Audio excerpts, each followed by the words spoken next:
Hey, this is Danko Jones, and you are watching Tommy Lee Raw.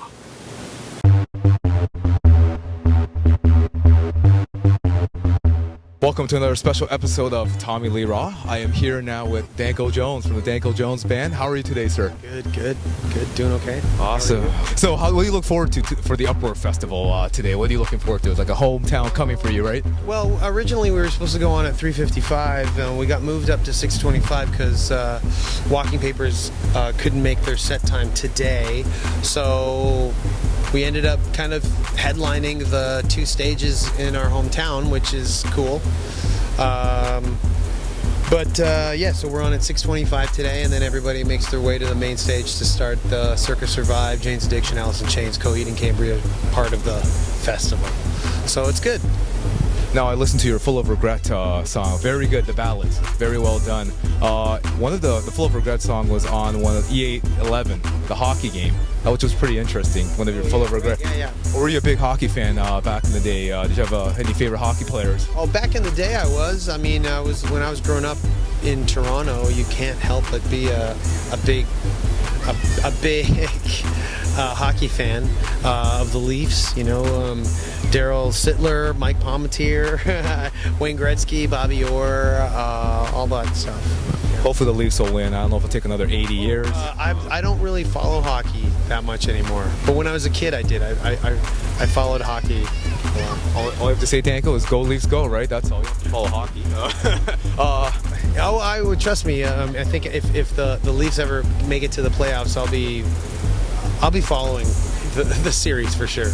I'm one of those fair weather fans when it comes to sports. If we ever win the cup, that is. Another point, I heard the song Bounce. What was the inspiration behind that song? It was the first debut single hit for Danko Jones. What was the inspiration behind the song? I don't know. That was like 14 years ago. And the inspiration, the inspiration was like a girl like that I was seeing at the time. That was it. That's it. It doesn't go any deeper than that. You're a very poetic, deep person, so that was well said, sir. Well said. I'd like to ask a question. If you ever are looking for a good-looking backup singer for your band, I am available. Oh, we'll exchange contact after this interview. After this interview, I can actually. I told the Charming Liars singers that I can actually rap and sing and dance. So if you ever, I have my number. Maybe not singing, but dancing and rapping, perhaps. I will bring it. I will bring it. Look at you and I go, rapper. That's the first thing I thought of. I go, what's this rapper interviewing me? No, it's people used to call me back in the day the Asian Eminem. My college buddies called me that. Wow. I raised the roof at Ryerson University. Okay. And that was just like a final question, Danko. The future plans. What is in the future store for Danko Jones?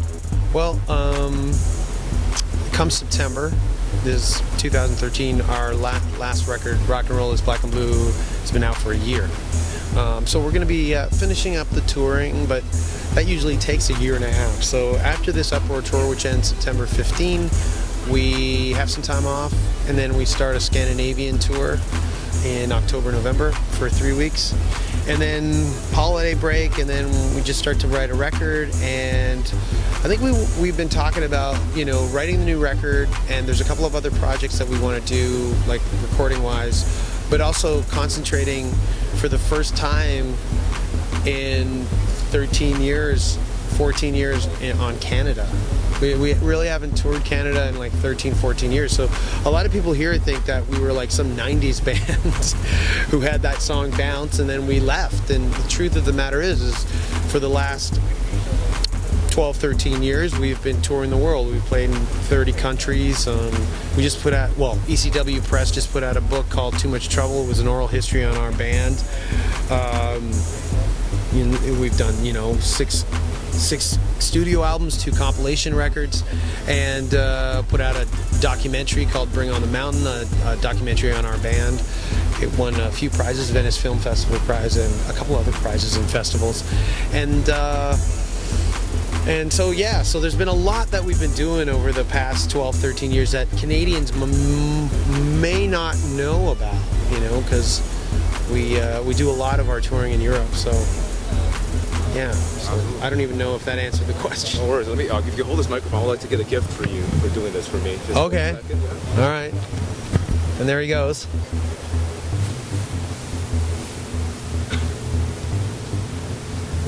Whoa. My mom is a very big fan, so she wanted to give this personally. Your mom? Yes, it's the Korean ginseng. Oh, wow. Yes. Thank you. Only from Korea. Make sure Thank you very much. keep the box. It's even more expensive. That's how expensive it is. So yeah. Wow, that's awesome. We will probably consume this within the week. Or you don't have to show it to your band members. Then you can just keep it yourself. So. No space is So yes. premium on the bus, but yes.